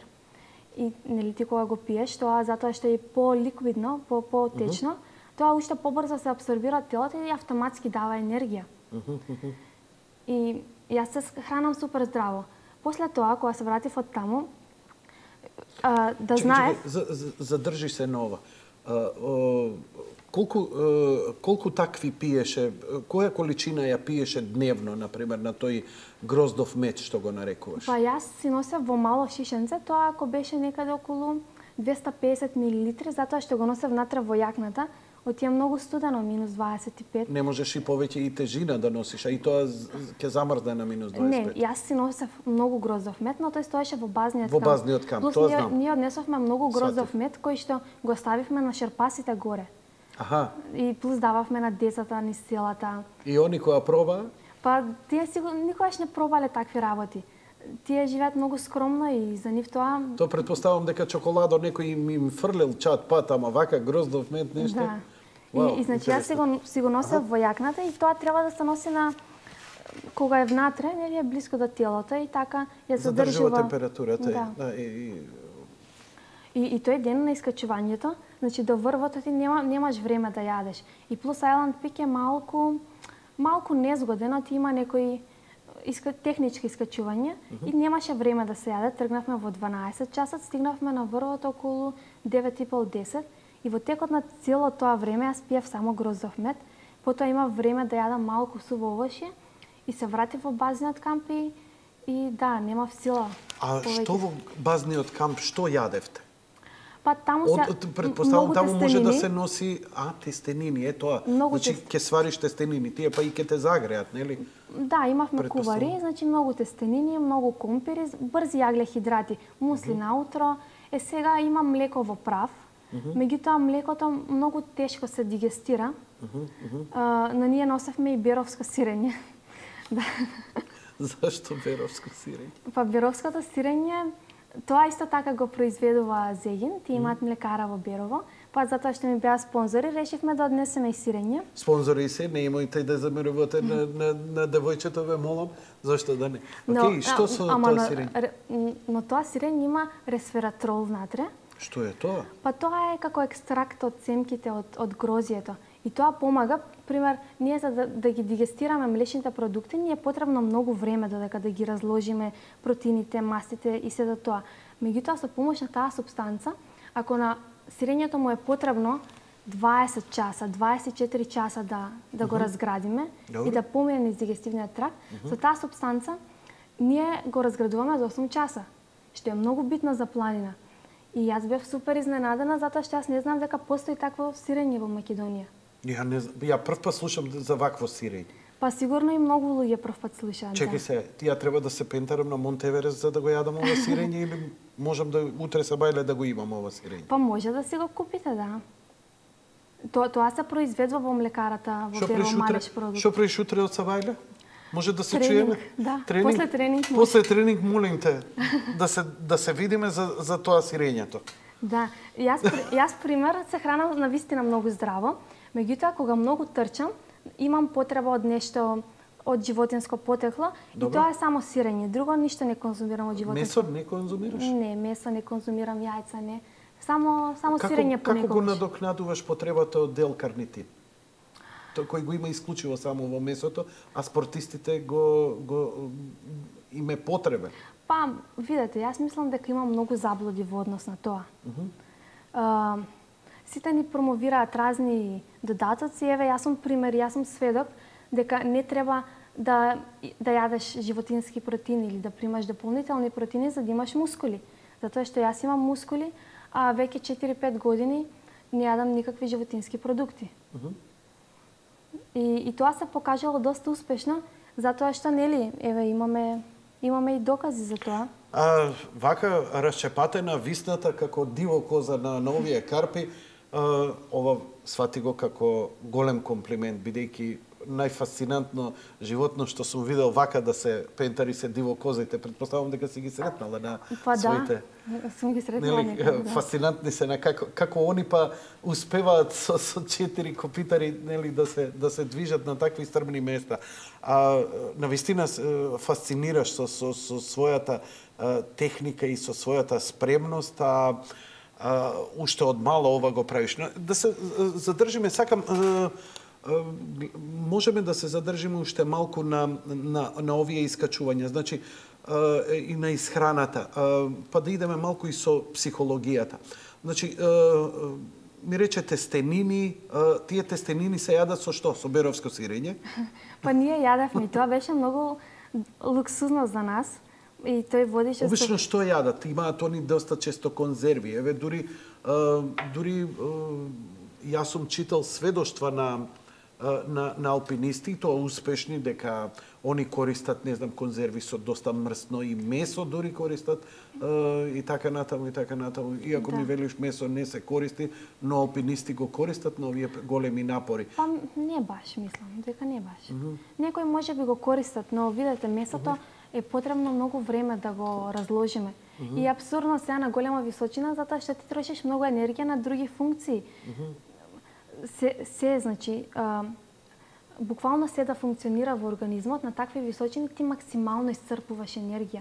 И сега, ако ти го оптеретуваш и дигестивниот тракт, тоа е, за мене не е во ред. Интересно беше овдека последното гостување што го имав, тоа беше професор доктор Јовица Угриевски. Да, тоа е многу интересен. Он вели дека за маст, за 10 грама маст, за 1 грам маст да свари телото троши 1 грам маст кој има 9 калории. Добро. Телото му се потребно 10 калории, да речеме, сега на памет зборам, 1 грам маст има 10 калории. За да ги свари тие, телото треба да потроши 9 калории. Што значи една ти останува за да можеш да ја користиш. Додека кај јаглените хидрати, телото скоро и да нема потреба да троши дополнителна енергија, ова ти што ми го кажуваш, туку директно ја конзумира таа храна. Да, и јас мислам така. А особено, значи, но кога немаш физички и спортски напор, се создава нешто како јас, а ако при напор тоа се искористува максимално и се троши. Предпоставувам дека и ти отиде со една тежина, се врати со друга. Па, интересно, јас на Хималај, обично сите слабеат, меѓутоа јас јадев како што сите јадеат, ама имаше многу поголеми луѓе од мене. И јас се вратив поправена за 2 килограми можеби. Како бе? Сите ослабна, а по 6-7, јас се вратив поправена. Како бе можно? Па да, и брат ми ме зафркаваше, ми рече дека многу добро ми влијае Хималај. Па јадевме многу. Така. И плюс таму не е проблем да јадеш 3 сникерси на ден, да јадеш многу суво овошје, не е проблем. Ништо не останува, Да тоа пиеш. едноставно гори Па го организмот. трошиш, да. Па велат дека дури и полоша храна да земеш и висококалорична или како што викаше доктор Кедев, вика се хранев со храна што им ја забранувам на моите пациенти. Сигурно, да. Но физичкиот напор кој го имате таму едноставно не дозволува ништо од тоа да остане неискористено, да се таложи во организмот, едноставно напорот е толку голем и едно движење, вика, тоа е, вика, не можете да сватите дур не сте таму. Па да, така е, затоа што ти правиш еден чекор и 2 пати земаш воздух. Прави следен чекор и 2 пати земаш воздух. Тоа е друга приказна горе. Плюс ти спиеш на минус 30. Постојано дува ветар во шаторот и ти не ни спиеш. И замислете, тоа го правиш цел еден месец. Со таков дискомфорт на Еверест сигурно остануваат по 2 месеци. Добро, и психички, како, мислам, ќе фрикнеш на крај од таа бучава, од сето тоа? Па да. Како се... Еден мој драг пријател, тој е првиот србин што го искачил Монт Еверест, и тоа без кислород, и тој ми беше и водич на Хималај. Тој ми има кажано, вика, кога ќе сакаш да си фатиш некој дечко, однеси го прво на планина, види како се однесува, вика, па после. Затоа што сите маски паѓаат на планината. Сите што се прават тука, нели, ние имаме комфорт, се е окей, се ние во ред, имаме луксус, можеме да се бањаме, да спиеме убав кревет и сме спокојни. Ама кога ќе одиш на место каде што ги немаш тие услови, тогаш реално си го покажуваш лицето, затоа што горе е борба за преживување. И ти немаш дечко, предпоставам? Па немам, да. Многу лош филтер има ставено, дојче, многу лош филтер. Многу ти е тежок филтерот. Ки има тесна планина. Ки има тесна планина. Шармантна, млада, атрактивна дама, ама тестот до незе... Па мислам дека секоја принцеза како тебе би требало ваков тест. Јас сигурно за ќерка ми би поставил ваков тест. Браво, браво. Беровско сирење и маџун на Монт Еверест. Ова ми е интересна работа. Добро, предпоставам тоа бело сирење, они го знаат, западњаците го знаат претежно како фета. Кога го пробаа вака, кога го видоа, а ти рече има додаток од Ресверастрол. Ресверастрол. Што е тоа, хемикалија е некој? Не, тоа се добива, тоа е како антиоксиданс. Од каде тоа во него? Тоа природно го содржи или му се додава во млекото? Не, тоа се додава. Од што е тоа? А тоа се добива од семките од грозието. Да, така, спомна си, извинувам. И плюс интересно е затоа што денес нели имаме алтернативни начини за лечење на раки, постојано има некои билки, некои екстракти, некои масла кои што помагаат да се бориме против ракот, нели? И се смета дека екстрактот всушност помага да се сврзува со слободните радикали. Да. Интересно, интересно. Ова е нешто поскапо од вообичаеното сирење? Па не, цената е тука е негде. Тука некаде, да. Во слободна продажба го има? Па мислам дека го има веќе, да. Како се нарекува? Порано го имаше. Порано го имаше? Да, беровско сирење од Малеш продукт. И секое беровско сирење од Малеш продукт е вакво? Или е нагласено дека тоа го содржи? Не, значи сите имаат ресверастрол внатре, меѓутоа има едно што е мешано, тоа е за мене највкусното. И плюс ние на Хималај носевме едно внатре со пиперки. Тоа е највкусното сирење што сум го пробала. Поише збориме за хранава, него и за пентарење, ама разбирливо. А и до водителот не е до девојчето. Да, доискажи се со пиперки и... Па да, и на крај Гезме сте правиле. И ги оставивме на непалците. Така. Да, таму многу интересно, во Непал, знаете, немаат многу услови, немаат нормални домови, се бањаат надвор. Да, ама со вас се они ќе се искачи и ви носи товар со вас. И за мене тие се едни од најсреќните луѓе. Се будат наутро и се со насмевка на лицето. А замислете, ние имаме се, буквално се, и пак сме нервозни, нешто ни недостасува, пак не сме задоволни И јас кога ги прашав што ве прави среќни, зошто сте такви позитивни? Имаш ти една слика таму како се гушкаш со тие децата. И тие ми рекоа, Да, па вика, види го сонцето. Вика, денеска имаме сонце. Браво. Нели е доволна причина да бидеме среќни? Браво. Може да идеме, да се вратиме. Тоа го видов на твојот Facebook профил. Во патувања. Непал? Непал, да.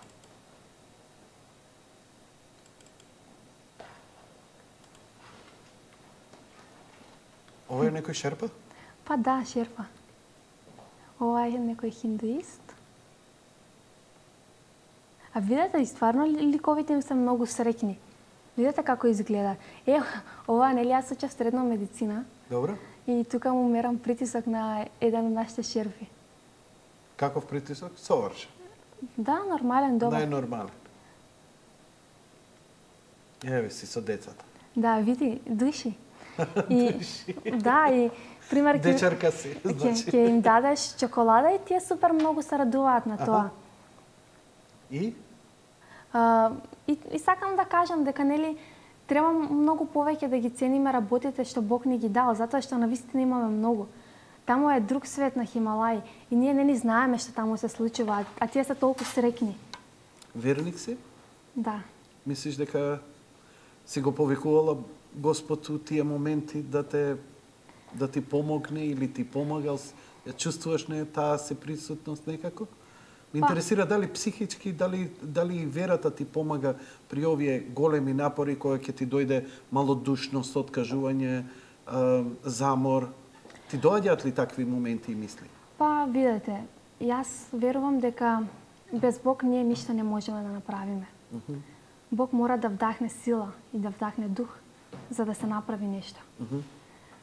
Затоа што сега, како јас сум имала сила на 16 години да ги направам тие работи, нели? И секогаш кога е многу тешко, јас сум сигурна дека Бог дава сила и ни дава толку колку што можеме да поднесеме. И нашата душа може да поднесе, се со цел да растеме се повеќе и повеќе. Имаш прекрасен крст. Овој крст е на Да. и како официјалниот крст на Македонската православна црква, инаку се наоѓа во црквата во манастирот во Велјуса, од твојот крај, твојата епархија. И ова е еден од најстарите крстови во Македонија. Да. Седи мирна, молим те да си у кадар, веќе кога овој твој прекрасен крст го имаш направено, фасцинантен. Го носиш постојано со тебе овој ти е? Па да, овој ми е многу драг. Многу драг крст. Овој ми е подарок од брат ми. И имав голема желба да го имам. Плюс кога бев на Аконкагва, ми го дадоа извезен на платно од црквата Свети 15 со благослов на отец Димитар и го носев на Аконкагва крстот. Да немаш таа фотографија? Па баш ги гледав, но не сум ја ставила таа фотографија. Океј, мислам дека е време да направиме уште една пауза. Да. И можеме да продолжиме разговорот за твоите ангажмани, за идните планови, за додатоци за исхрана, спортист, што треба да јаде, како треба да се храни и така натаму, бидејќи ти со тоа интензивно се занимаваш. Но, драги мои, да направиме една кратка пауза, веднаш потоа продолжуваме со разговорот. Го продолжуваме разговорот со шармантната Билјана, наша планинарка, алпинистка, качувач и така натаму, како веќе како спортиста. Еве, видовме што си поминала и тоа е навистина импресивно, но со овој спорт, еве го татко ти се уште се занимава, иако е човек веќе Па, да. До каде ова? Некои спортови, фудбал е до 30 години, да речеме. Некои спортови идат до 35, кошарката. Ова до каде иде? Кога? Па, не знам дали постојат години за ова. Така, те сваќам. Да. Значи, ќе продолжи со ова да се занимаваш. Дали ќе идеш на некои официјални или ќе идеш повторно, рече дека веќе ментално не си во филмот да се надпреваруваш, но сакаш и понатаму да планинариш. Кои ти се плановите? Па, се додека нешто не исполнува и не прави среќни, тоа треба да го правиме. Так. Во моментот кога нешто ти представува товар и ти носи негативна енергија, значи може би е време малку да престане со тоа. Значи се додека е во ред и ти дава сила да продолжиш, нели треба да го правиш. И сега имаме многу планови, но јас како што реков, после сите овие искачувања, нели дојдов во еден друг сегмент и сакав малку да проучувам и за здрава храна. И така завршив и универзитет, па се запишав и на магистарски студии и почнавме да работиме на проекти за здрава храна. И така, нели, се доби малку по друг тек. И имаме планови за качување, имаме планови за експедиции, но се во свое време. Сега за сега фокусирана си на здрава храна. Па, слушај, бидејќи ја го заврши помалку или повеќе разговорот во врска со твоите подвизи како алпинист, како планинар, можеме ли да продолжиме за здрава храна? Можеме, да. Ја имам посветено можеби најголем дел од емисии во етерот, ама сериозно, значи со сериозни анализи од стручни и нестручни лица и така натаму, се повеќе има свест за здравата храна, дека она што го внесуваме во себе директно и најдиректно може да влијае покрај околината и загадувањето врз сопственото здравје. Па дури ако толку паметно и интелигентно се храниме, дури можеме и негативните последици од загадувањата да ги анулираме или барем делумно да ги нели негираме тие проблеми и последици кои се јавуваат. Бидејќи загаден воздух и загадена храна е двоен отров. Знаете, денеска многу лесно ни е достап на храната. Добро. Одиш во еден маркет, имаш многу храна. Што сакаш? Што сакаш? Се е сготвено, направено, ти само да јадеш. Така. Се качуваш во автомобилот и одиш дома и ќе излезеш до некаде, го дишеш воздухот што ти си го направил со твојот сопствен автомобил, ама не треба да одиш на нива, нели, за да собереш компири кои ќе ги готвиш дома, значи немаш потреба од физичка активност. И на тоа се сведува целиот живот, што е многу лошо. Мене порано ми се допаѓало тоа што нели порано луѓето оделе на нива, работеле и трошеле енергија, собирале храна, дома готвеле, па јаделе. Немало изобилство на храна како што имаме денес. Немало. Никогаш во историјата немало. И денеска храната е станата бизнис и веќе не е битно дали луѓето ќе бидат здрави, туку битно е да има само пари. Так. Што е многу погрешно. Затоа што ова што го правиме денес влијае на идните генерации. Сега, ако ние не сме здрави, како очекуваме нашите генерации да бидат здрави луѓе? Во право си. Нема да пренесеме здрав ген, тоа сигурно. Да, и тоа е така. И плюс не трошиме енергија, не правиме доволно спорт, не пешачиме, не возиме велосипед. Се согласувам, имаме тела кои и создадени сме со овие тела за физичка активност, да се движиме. Вела дека човекот пред 5-6 години природно бил толку посилен физички од било кој врвен спортиста денеска. Да. Затоа што вика од сабајле станува и почнува движење и физички напор. Да, така е. И додека не заспие. Значи, буквално телата ни биле цели у мускули. Целите сме биле подготвени, нели, и за преживување, и за храна. Ама ние сме создадени да биде така. Затоа што еве денес имаме многу болни луѓе, а имаме многу напредна медицина. Меѓутоа медицината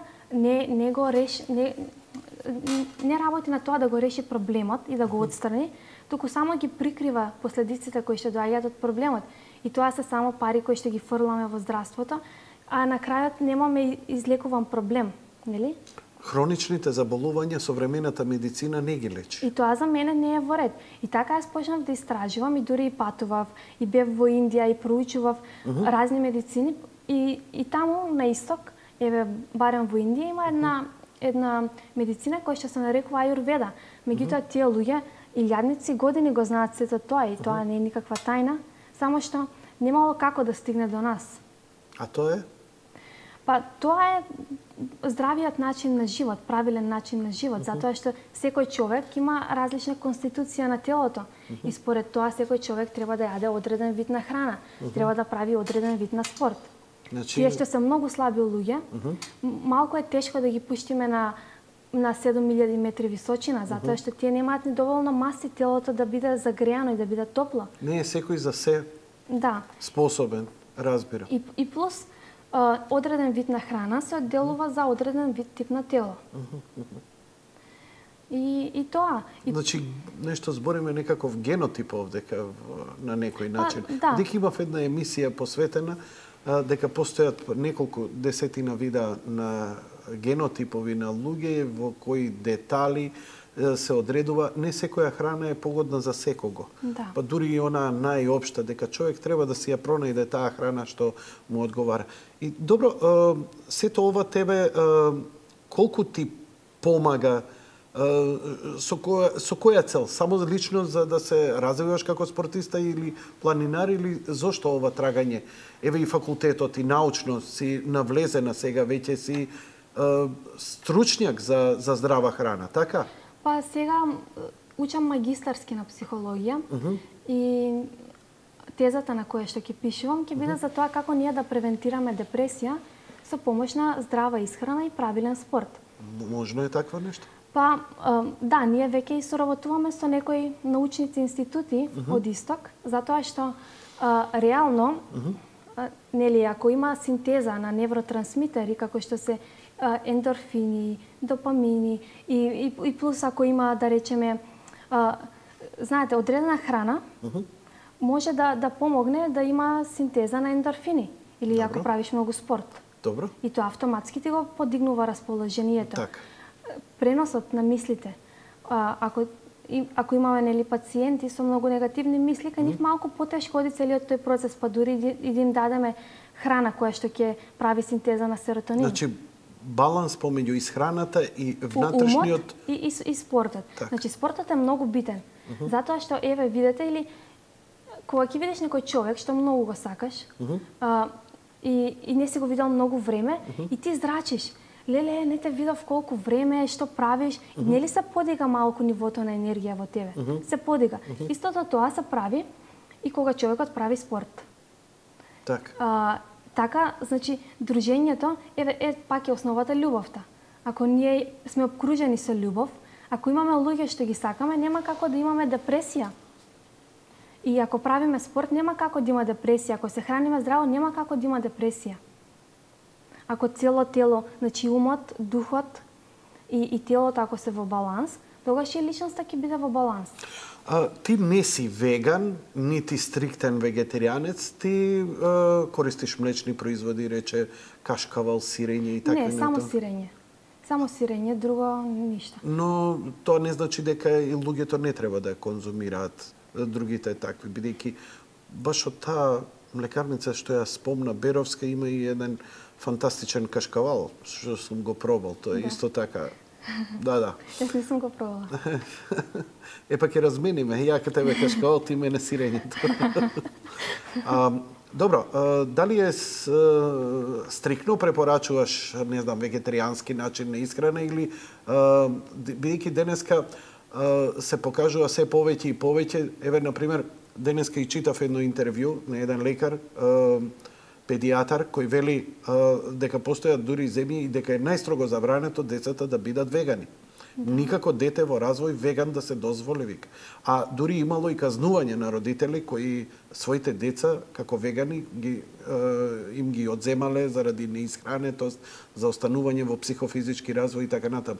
Ние очигледно нам ни се потребни разноразни, ние сме се што јади. А кога ќе пораснеме, веќе можеме тогаш да избереме дали ќе бидеме веган, дали ќе бидеме вегетаријанец или ќе си продолжиме со разновидна исхрана или таа ќе ја селектираме. Какви се твоите сознанија по ова? Па, јас не пропагирам ништо реално.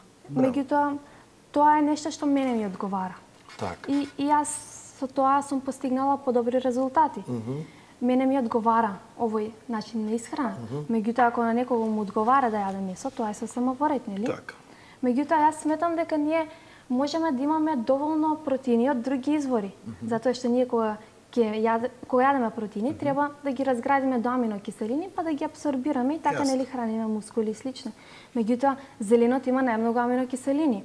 И ти автоматски не треба да разградуваш протеин. И еве, како што реков, аз имам доволно мускули, а не јадам месо. Добро. Ме интересира, кога се подготвуваш за некаков подвиг, спортски и така натаму, дали го изменуваш тогаш режимот на исхрана? Дали ти е потребно да складираш? Дали јадеш покалорично, повеќе, помалку? Па зависи, кога одиш на експедиција може да си дозволиш да јадеш малку повеќе, затоа што таму сигурно ќе го истрошиш. Дали ќе имаш кило? На експедиција, а претходно стандардно си се исхранува. Добро, дали еве велиш маџон користиш, но маџон не го користат сите. Сте користеле и беровско сирење, се е тоа убаво. Но очигледно е дека потребно е нешто повеќе во исхраната и спортистите често пати денеска има тука сеја доста судир суплементи во исхраната. Има една теза дека испостената земја и бизнисот со храна ги намали количините на минерали, витамини, аминокиселини во зеленчукот, во зарзаватот, во овошјата, одошто тоа што биле, има значи мерења што можеш да видиш во како било 60-тите години, како е денеска. Значи 60-ти години минатиот век, каде што вели еден домат во минерали е за 40% посиромашен од што доматот што бил пред. Може и да е, да. Суплементи, дали користиш, дали треба, дали не треба? Па, користам, да. Меѓутоа, не користам L-карнитин, не користам аминокиселини некакви или нешто слично. Туку користам тоа што, пример, сум го научила во Аюрведа, затоа што таму имам многу интересни информации. Еве, има куркума, тоа е еден зачин кој што е супер добар и тој влијае на трите доши, на вата, пита, кафа и така го доведува телото во баланс. Плюс тој Куркумата е многу добра, наликува на кари зачинот. Да. И ја го мешам со кари зачинот малце. Да, и тоа го подобрува и варењето, што е многу битно. После има женшини, јас користам многу масла. Сите ладнацедени масла, арганово масло, кокосово масло, масло од кедар се многу битни. Плюс, кога дојдов во Македонија, затоа што тренирав една година во Бугарија, кога дојдов во Македонија, мене беше многу тешко да најдам здрава храна. И тогаш немаше луѓе, тогаш дури се хранев и само со сирова храна. И немаше луѓе кои што тоа го знае и го правеа. Меѓутоа, еве баш тука имаме. Што? За гравиола. И така после најдов во Зегин дека има многу голем избор на такви суплементи. Па подоцна почна да се отвараат и продавници за здрава храна и имаше каде да купувам. И што користиш ти сеа од ова? Добро. Ова се некои продукти кои веќе биле... Овие, да, веќе ги... Што е ова? На Фарма Витал. Ова е G132. Доста... Германиум, да. G132 кај мене е представуван неколку пати. И доста предизвикува реакции. Луѓе ќе речат, ова е реклама, ова е само ништо не значи, лажи пара и така натаму и така натаму. Ти го користиш ова? Да, значи јас користам германиум и гравиолата само да ја видиме. Што е ова гравиола? Тоа... Не ти ја дам. Сакам германиум само малку. Тоа е многу јак. Знаете ли дека тоа е првиот органски германиум, да. G132, добро? Со додаток на витамин С. Добро. Што е многу битно. И јас бев супер изненадана кога го открив, затоа што... Да го видам, што е тоа? Затоа што, пример, нели, германиумот се сврзува со слободните радикали во телото. И кога го пиеш ова? Да, добро, да искажеш. Кога тој се сврзува со тие слободни радикали и ги исфрла од телото, значи местото на слободните радикали мора да биде заменето со нешто друго, да не остане празно, затоа што нели може повторно да се вратат. И така С витаминот доаѓа во тие празни простори. И за мене тоа е едно од најдобрите работи кои што ние треба да ги конзумираме, пример додека имаме некои хронични болести. Ти си убедена дека ова делува, дека е ова окей, дека стварно... Ова е за мене окей, да. Куркума е исто така добро, гравиола е исто така добро. Што е па гравиола? Зеолит е исто така многу многу добро. Чекај, кажи ми кога го пиеш ти ова? Ова може да го пиеш 2 пати на ден. Можеш наутро, можеш навечер. Да, може. Да, Да земам? Па слободно да ја земам секој ден. Нема да балдесам овде да папсам. Па, Од што е ова направено? Не се цереке ти таму. па, значи најмногу ние имаме во реши печурките, германиум. Аха. А пример, ако не сакаш па да примаш суплементи германиум, може да се набавиш и реши печурка. Па да ја конзумираш, не знам, да се ставаш во салати. Таа е во вид на прав, но нели ќе има малку вкусна печурка, но тоа нема врска. Максимум Форте антиоксидант формула. Па ја ова треба 5 вакви на ден да ги пијам. Ако е стварно така добро. Па да, само што, пример, малку е тешко од сите овие зачини, Го користиш ли ова кога идеш таму по планини и такви работи? Но ова ја секој ден го користам. Ова секој ден? Јас сите зачини си ги користам секој Значи ден. ти си млада, имаш 91 годиште и земаш суплементи затоа што сметаш дека треба. Ама овие не се суплементи, вештачки суплементи. Ова се натурални. Натурални, од печорки и така натаму и така. А ова што, добро, сакаш да искажи се па да те прашам за ова? Сакам да кажам дека, еве, јас сум против тоа да купуваме вештачки суплементи и да земаме лекови, таблети против главоболка и некои слични такви работи. Добро. Меѓутоа, не сум против тоа да земаме зачини, да ставаме секакви видови на масла во салатите. Еве, да дојдеш кај мене дома, во мојот фрижидер, освен зеленчек, нема ништо друго. Имам зеленчек, имам овошје. Знам и кај мене е така. Имам една... Цела фамилија решија здраво да се хранат. Нема више ништо од оние саламчиња, оние пршутичиња, оние ништо од тоа. Решија тато, ќе се храни здраво, ме ослабеа 20 кила и си ништо тераме, тако. Потполно те разбирам, тоа е тренд, затоа што многу е поскапо после лечењето. А бидејќи болестите не се случуваат, се разболе. Да.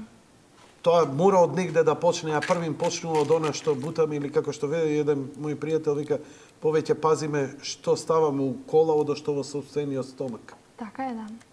Што е ова гравиола? Антигравитационо нешто? Па, извини.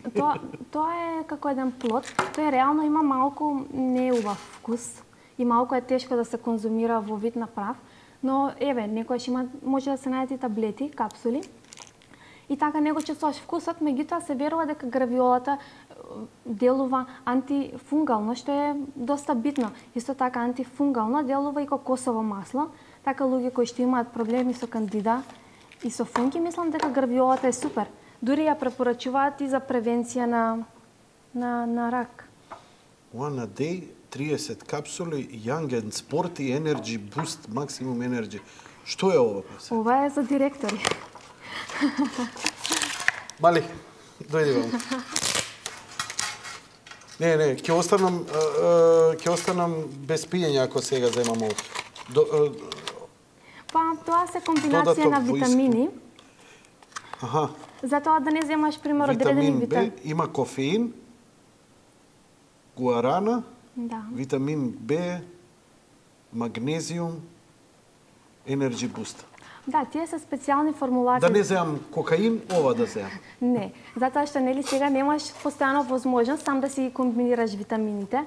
Ај сега ќе земам малку фолна, па ќе земам бета-каротен, па од ова. Меѓутоа некоја се наоѓаат и такви комбинации, сега зависи нели каква потреба имаат луѓето. Ајде тие куркумата. Да, тоа е за мене најдобриот зачин. Ова се во вид на капсули. Ова е најубава, ја да ви кажам, не знам зошто во вид на капсули, јас ја купам во кесичка, па си ја ставам во манџа, таа е жолт прашок. Да, ете исто е тоа.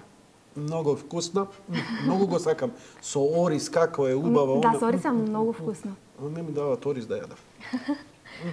Не е дел од диетата оризот. Одлична е куркумата, супер е куркумата. Не знаев дека има и во капсули. Што е вкусна.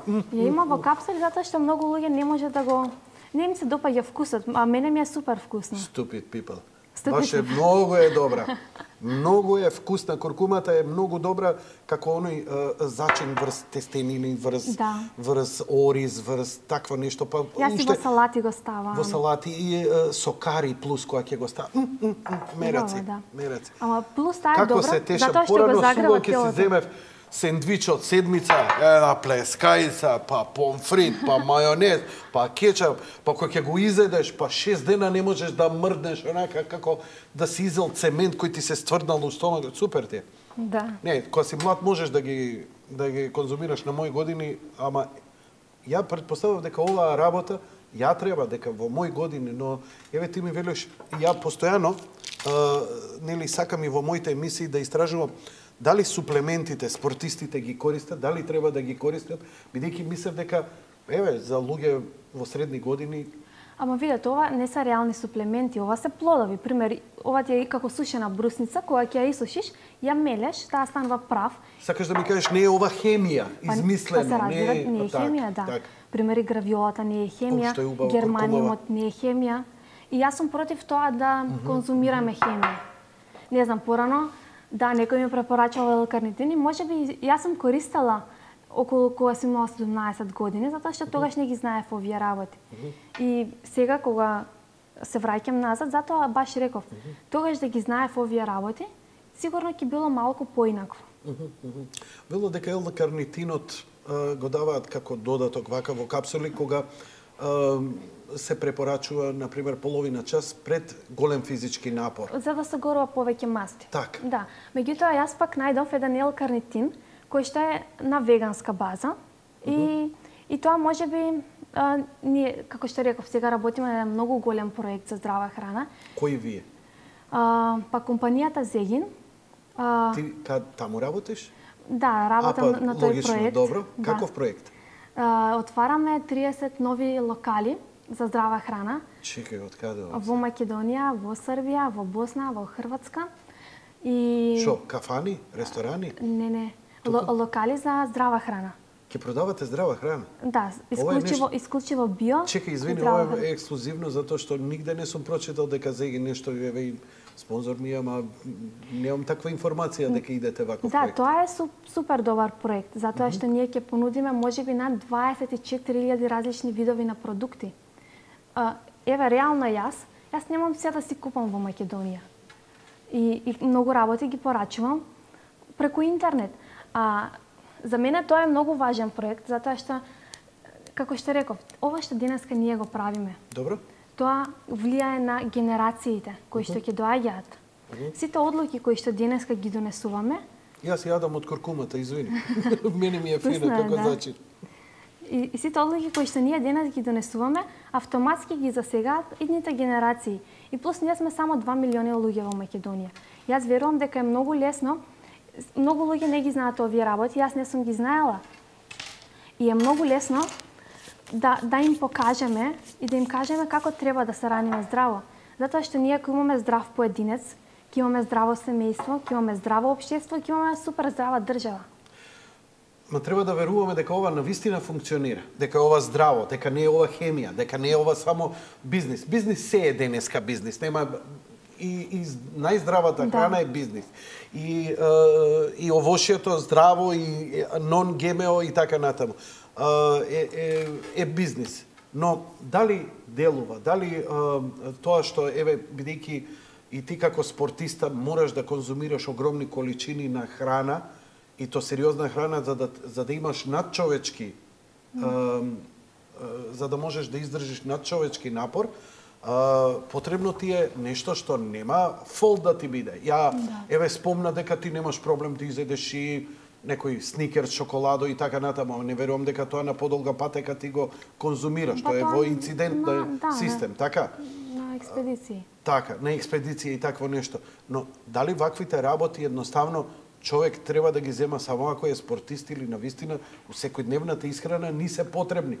Морам ли ја да земам ова или ја можам да јадам тие печурки, ама колку треба да изедам печурки за да земам таа една таблета? Јас сакам да го кажам само ова. Јас доаѓам од Струмица.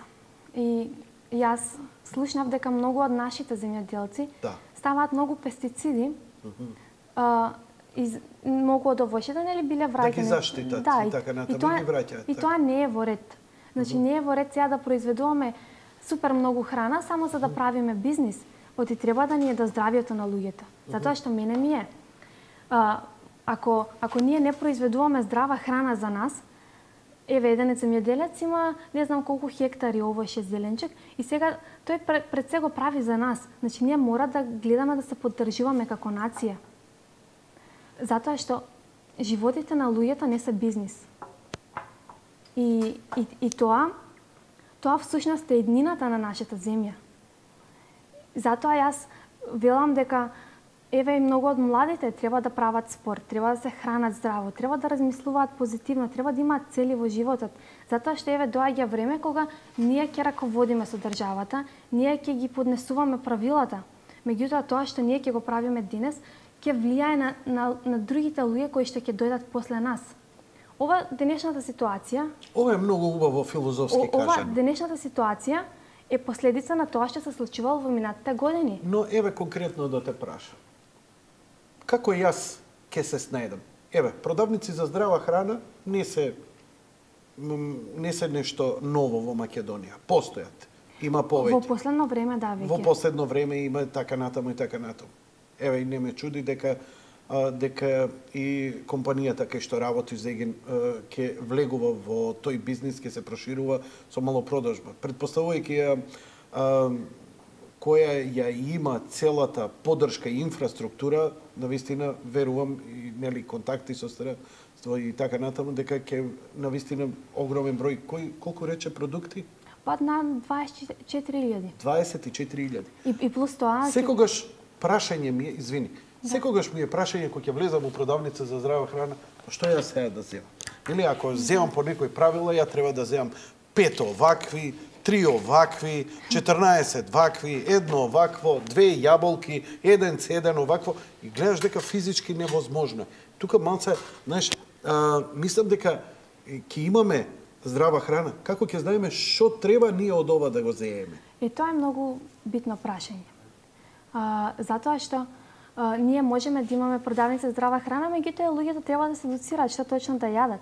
Јас баш како што реков, не секој треба да зема гравиола или не секој треба да зема куркума, тоа пак зависи од тип на тело и луѓето треба да го чувствуваат.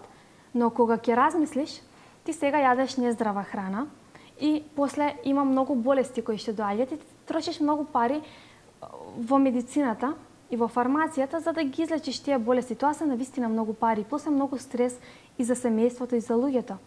Меѓутоа кога ние се храниме здраво, можеби ќе кошта малку повеќе, затоа што и здравата храна, дел од неа, барем органската, не е многу ефтина.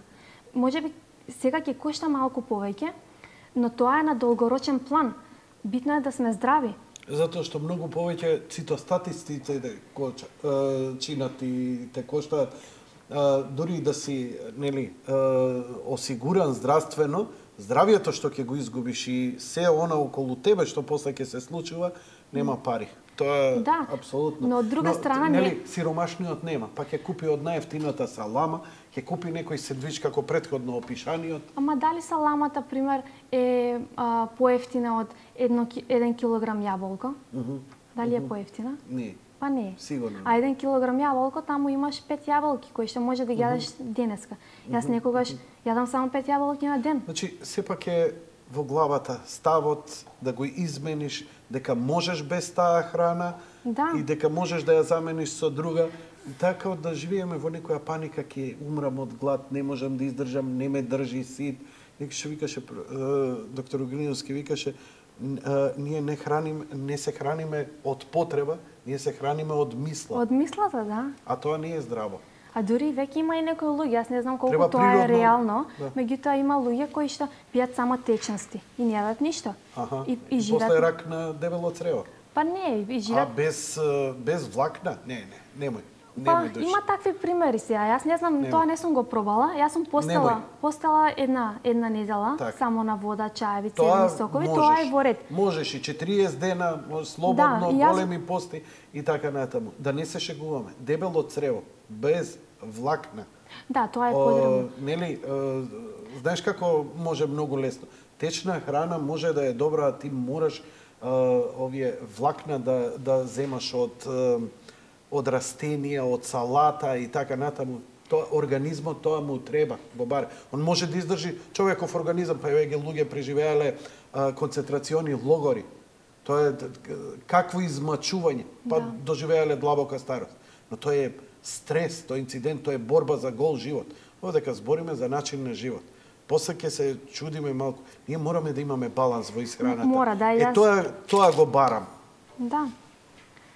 И тоа не е ни толку скапо. Кога планирате овој проект да ви започне? Што е? Па веќе е во тек. Ние веќе почнавме да соработуваме со институтија цел свет, буквално цел свет. Зашто? Па тоа ќе биде навистина голем проект. И сите производи кои ги набавуваме се од супер јаки компании. И затоа што сакаме да понудиме нешто што ќе биде здраво. И која ќе биде првата продавница? И што ќе биде достапно. Па веќе во Србија се отвараат продавниците. Па кај нас е во тек. На наскоро ќе биде. Што е тоа наскоро? Сега не те пуштам да не ми кажеш нешто рам. Па ќе правиме уште една емисија. Договор. За новите продавници. Ми беше задоволство. И мене. Лиљана Серафимовска, алпинист, планинар, искачувач и нутриционист, конечно, за здрава храна. Ти благодарам за гостувањето, ти благодарам за советите, ти посакувам многу успех и до скоро видување. Ти благодарам, мене ми беше многу пријатно. Студиото ви е како да сме дома. Убава вечер на сите и ти благодарам за комплименти. И честит имен ден на сите што слават денеска Свети Никола. Благодарам. Тоа беше се за вечерва, почитувани гледачи. Лека ноќ и пријатно.